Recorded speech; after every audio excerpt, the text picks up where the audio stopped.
I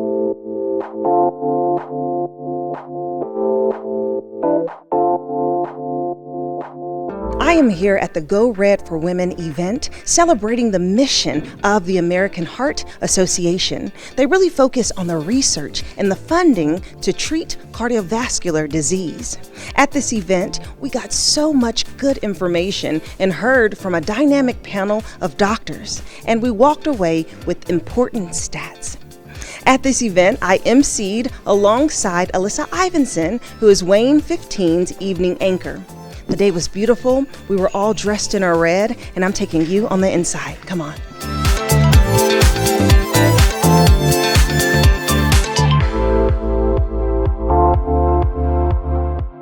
our Friday. Let's give up the energy. We are all here for a very important cause. As we look to the future, it's about sharing the important information that we learn here today, right now, with everyone we know. Go Red for Women is here to help expecting moms and new moms understand that they can thrive and that their families can thrive as well. They are also here to help women manage chronic disease and understand how it negatively impacts their minds, bodies, and hearts.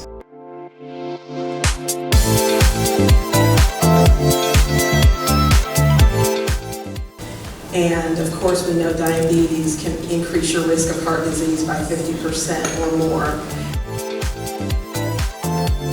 Stressing different parts of the body, muscle or bone, is what tends to keep it healthy, and that's the same thing for the heart. That's why the aerobic exercise is so important in terms of stressing the heart somewhat without overstressing it so that it can function at its normal capacity.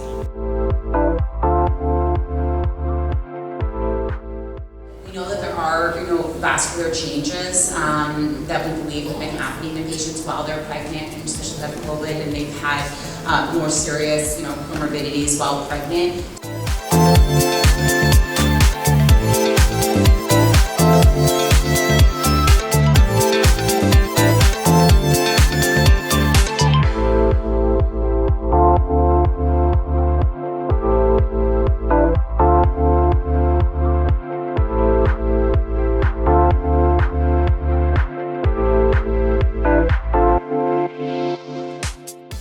Joining me now is Dr. Sherry Stiles Walker, who is a local family physician and a Fort Wayne native. Hi, Dr. Sherry. Hi, Jessica. Oh man, this event today has been so beautiful and filled with so much good information. So can you give us a highlight of Go Red for Women?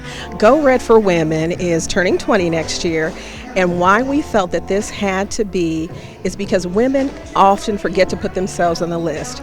We're mothers, we're caregivers to our children, we are caregivers to our parents sometimes, and we don't get on the list. So Go Red for Women reminds women to assess their cardiovascular risk and make sure that they're taking care of their hearts, because heart disease, not breast cancer, is the #1 killer of women. Wow, that is incredible. I mean, heart disease is something that is sometimes hard to identify, right? Women could be walking around with different symptoms that they do not know that is related to this particular disease. So can you share with me, through your experience, what types of symptoms and risks do you see with your patients? And sometimes it's something as simple as, I can't do the things that I used to do, and that prompts me to investigate further. But every woman should have their lipids checked every year, their blood sugar checked every year, their blood pressure, and those baseline numbers can give you an idea on if you are suffering from heart disease, because blood pressure really is something that's a silent killer in the cardiovascular realm, because most people don't feel bad with it. Sometimes they feel worse when I put them on medicine, but they need to know, because they can have renal failure and cardiovascular disease or stroke, so they need to know. And an interesting integration that we learned today was the connectivity between mental health and heart disease. Can you share a little bit more about that? Yes, they are finding more and more that depression is actually a risk factor for cardiovascular disease.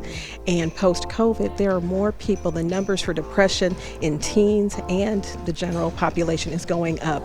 So that's something that definitely needs to be addressed and treated. And we had shared some stats during this event about mothers, right? And new moms who may suffer from heart disease. just from the mere fact that they had a child. So can you share a little bit about their risks? I mean, what we know is that 1 in 3 women will die from heart disease. So knowing that number, I mean, it really just means that if you are having any postpartum symptoms, tell your provider and then get in sometimes with a specialist like a psychiatrist to get treated. Yes, absolutely. And what can people do? So those that are watching that's like, you know what, I want to improve my heart health. There are ways that we can take simple steps and changes to our everyday lives. So can you share a few? Very true. So one of the first things, and hopefully easy things, might not be easy for everybody, but quit smoking. Just quit smoking. You will lower your risk of heart disease by 50% in the first year. Then get active. Be active. That's going to lower your blood pressure, lower your cholesterol, lower your insulin resistance. Get active. And of course, all the numbers we talked about. Get a normal blood pressure, make sure your A1C is normal, make sure your cholesterol numbers are normal, and follow up. So those are the main things that I would recommend. Yeah, that's amazing. Thank you so much, Dr. Sherry. I appreciate you sharing this information, and it was such a joy hearing you speak on this topic today. Thank you so much, Jessica. Yes.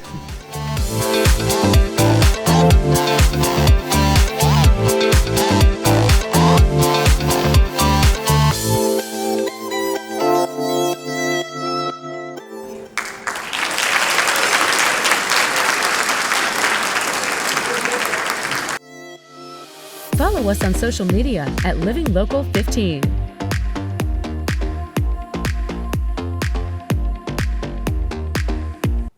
Welcome back. Joining me in studio to discuss more about the Go Red for Women event is WANE 15's Evening Anchor Alyssa Ivanson. Hi, Alyssa. Hi, welcome. Thanks for having me. Yes, I'm so happy that you're here. Me too. So we had such a great time co-emceeing the Go Red for Women event, and it was just a great event filled with women in red, a sea of red, but really discussing an important topic. Oh, yeah. And so I think that this conversation is something that women should have together, girlfriends, women in your family, to really understand the awareness aspect so that we can create more prevention, right? Right, and that's really the original mission for the Go Red for Women luncheon, is to get your girlfriends, let's go have a lunch, let's have some programming with it, and really learn about women's heart health. Heart disease is actually the #1 killer of women. It kills more women than all forms of cancer combined. And it is largely preventable with simple things. Obviously, family history, hereditary, you can't control that, but you can be aware of it, and that can help you take steps to lower your risk, lower your chances of having heart disease or heart attack or stroke. And I've been involved with Go Red for Women, emceeing the luncheon, doing stories about women's heart health for WANE TV for like off and on 15 years or something like that.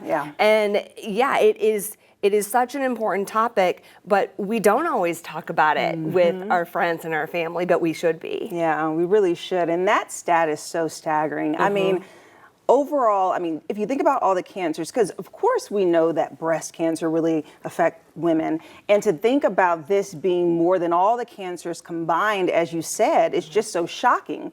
And I know that one of the themes that was introduced this year is Be the Beat, right? And so what that concept really is improving your overall lifestyle, making the changes that you need to help prevent heart disease. And of course, we've heard over the years, exercise, eat healthy, yes, don't smoke, but it's recreation of it, right? It's being more innovative and giving people tangible tools to be able to do it at home. So like, for example, yes, work out, but if you don't have time, then just move around, right? Have a dance party, move your body, something that I do. So right before I take a shower, I just do like 10 squats, and then I do like a couple of like jumping jacks, like I'm doing something. I don't know what is helping with me, but at least I'm moving. You're moving. Right, once a day. Yeah, hey, that's good. Well, and it can be so many different things. And I think it can be very daunting to say, okay, I'm going to start eating right and exercising, and then you have this drastic plan. And maybe you'll do it for a few days, but it's not sustainable to have giant changes like that. So maybe it's one meal a day, I'm going to make heart healthy. Yeah. Or one day a week, I'm going to take a walk. And start there. Start small, start slow. And those can become habits, then add to it and add to it. And that is sustainable and that is attainable. Yes, absolutely. And like you said, with the meals, I mean, even if we just do replacements, right? Do things to lower sodium, add more veggies, or get creative with the recipes. There's so much that's out there now. And even though we're busy, you know, we're working women, you know, we're moms with kids, you're a mom. And it's like, maybe healthy, health fresh meals that you can have delivered to your door, meal preps that are available that are healthier overall. And I leave salt out of so many recipes. If you're baking, salt is necessary for the chemical things that are happening to make the baking work. I'm not talking about that. But so many things even home chef recipes, my family does that a lot. You salt this, salt this, salt this. You don't need all that salt in there. Yes. The asparagus will cook just fine without adding a bunch of salt to it. And guess what? It still tastes good. So little things like that can also make a difference too. It can, and it's so good for us to be aware of it. And then also having techniques and methods that we can quickly think about in the event that we have to help someone who, you know, possibly is experiencing a heart issue right in front of our faces, like CPR. And so something that we learned about was hands-only CPR. So let's talk about what those steps are, because there's only two, right? It's just 2 steps. It's very simple. And some of the stats that we found is that somebody who is having a heart attack, and if they receive hands-only CPR, their chance of survival more than doubles. So this is a game changer. It can really make a difference. And most heart attacks that don't occur in a hospital occur in a home. So that means that you might be experiencing a loved one having a heart attack. So knowing what to do before that happens, because that is scary, that is stressful, but if you have this in your toolbox, then you can just snap into action. So step 1, very easy, call 911. Kind of the first logical step, right? You or someone else call 911. Then you want to do fast compressions in the center of their chest. So you would take one hand with the heel of your hand, the other one interlace your fingers, and kind of show everybody. Then in the center of the chest, you would just push down hard and fast. And it's harder than you think. You have to push pretty hard. A broken rib is okay, we can fix that, but we can't bring them back if they die of a heart attack. So you do compressions on the center of the chest, as fast enough to this beat of staying alive. So staying alive, staying alive. That's how fast it is. And keep that going until help arrives. If someone is around to help relieve you, you might need to take some breaks and turns. But it's that simple. Call 911 and then just compressions on the center of their chest. And I love that beat, because we all know that song, right? And so it makes it where we can place it to memory. You know, 2 steps, staying alive. Over and over and over and over. And then also learning acronyms are very helpful. Okay, so we talked about the CPR, but then let's talk about stroke. And the fact that there are signs that we may not know about when someone is experiencing that. And the acronym is FAST, right? F-A-S-T. So let's break that one down. So F, it stands for face drooping. So one side of their face might be a little saggy, or if they try to smile, one side goes down a little bit. So that's the F, is look for drooping of the face. Okay, and then the A of it is arm weakness, right? And it could be one arm, and it could be numb. And if you are looking at someone, ask them, lift both of your hands to see if they are experiencing like, oh, I can't lift them both. One might start to sag down. And then the S is for speech difficulty. So there could be slurred words, there could be loss of knowing words. If they're having trouble speaking, especially if any of these other things are happening, then that is a very likely sign of stroke. And then the last one is T, which is time. Time is of the essence. Like literally time to call 911 and to do it fast, which kind of wraps up the whole acronym FAST, F-A-S-T. And just remembering that you are more aware and you can be a better support to your community, to your family, and anyone that you see experiencing a stroke. And those are simple things to tell other people about too. And that is an easy thing of like, hey, guess what I just learned today? It's fast. It's so easy. Da-da-da, face, arm, speech, time, call 911. And that spreading of awareness can make a big difference too. And something that was very interesting that I learned when we were speaking about this subject is the fact that women receive less help when they are experiencing these issues in the street than maybe a man. People will go and save a man or perform CPR. And that was just so shocking because you would think, women, we would get help. So Right. we have to know this stuff to better protect ourselves. Right. Yeah. Right. And to advocate for ourselves too. Yes, and so throughout the show, we were able to see a dynamic panel of doctors. I mean, they really shared so much vital information, and so I wanted to kind of highlight, a couple of points and moments in the panel that kind of stuck out to you. So, you want to go?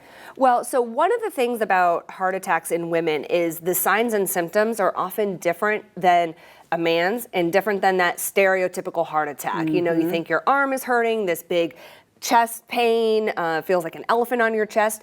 That can happen. We're not saying it can't. Right. But sometimes it feels like indigestion. Maybe you just feel extra fatigued. One of the stories I did with a heart attack survivor years ago, she was doing housework and was having trouble carrying a laundry basket up the stairs, getting out of breath. Normally that would be fine for her, Right. but she brushed it off. That's what women do, right? We say, it'll be fine, I'll figure it out later, I don't have time for this right now, Right. it'll be okay. We don't take good care of ourselves. We're too busy taking care of everyone else in our lives. Yeah. And she was having a heart attack. She had a heart attack for 24 hours, ongoing Really? heart attack. Oh, wow. Before she actually got care.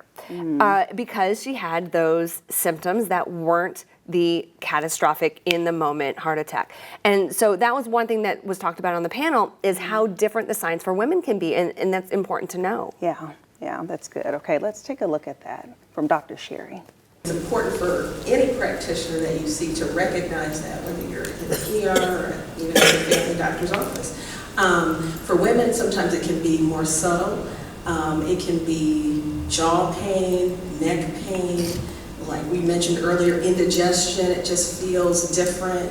And they may break out in a cold sweat. They may have pain in either arm. Sometimes it can be the right arm. So the main thing is if you're kind of plodding along in your life and you suddenly can't do the things that you used to do. You used to be able to carry a basket of laundry upstairs and run up the steps, but now you have to take a break in the middle of the steps. Things that say that your exercise tolerance is changing, you want to get checked out. You want to go in and get an EKG to start with, get an echo, get checked out, because you don't want to leave any stone unturned. That was really good information. Yeah. And things that we can really stay aware of. And a moment that stood out to me was by Dr. McGee, and he was really talking about ways that we can keep our bones and our heart healthy. And I love what he had to say. Let's take a look at that. The heart itself, we think about aerobic type exercise like swimming, bike riding, running, walking, that type of thing. So, I mean, those are really the very basics for keeping the heart healthy itself. We have to do it on a regular basis, somewhere between 20 minutes to an hour a day from an aerobic standpoint. That obviously keeps the heart healthy. But with regards to the bones, those things are important too, but from a bone standpoint, we like to have impact type exercise. So either you're running, you're jogging in place, you're doing something to pound the bones themselves, and that increases the stress on the bone. That helps to keep them healthy. We also do things like weightlifting because you also want, besides having the bones and heart healthy, you need to have the muscles healthy too. And when you're weightlifting, you're again stressing the bones, and stressing different parts of the body, muscle or bone, is what tends to keep it healthy, and that's the same thing for the heart. That's why the aerobic exercise is so important in terms of stressing the heart somewhat without overstressing it so that it can function at its normal capacity. More good information there. Yeah. And then we also heard from Dr. Sublett. Right. Yeah. So I've always heard of the benefits of breastfeeding. There's benefits for the baby. I've heard that there can be, many benefits for the mom. Weight loss at post, Right. post having the baby is one that a lot of people like. But even lowering your risks for certain cancers. But I had no idea that there are newer studies with so many benefits for heart health for women who breastfeed. Yes, that was so shocking. Yeah. So that was really interesting to hear. Let's listen to that answer. Okay. It shows that the longer duration that a woman breastfeeds and the more children that she has breastfed, they actually have decreased rates of hypertension. So by breastfeeding, we will see less hypertension in those women compared to those who have never breastfed. Also, lastly, the Women's Health Initiative. This observed a dose-response relationship between lactation and cardiovascular disease. So in women who reported a lifetime history of more than 12 months breastfeeding, they were less likely to have hypertension, diabetes, hyperlipidemia, as well as cardiovascular disease compared to women who have never breastfed. Yeah, that was good. And even what she said about the lowering hypertension. Right. Who knew that that is a benefit from breastfeeding as well? Yeah. So much great information. I really enjoyed this conversation with you. Yeah, me too. Thanks for having me. Absolutely. And this discussion is something that we have to continue to have, like we said, with your girlfriends, with your family members. And we have to remember the beat. Yes. And staying alive. Staying alive, staying alive. We'll be right back.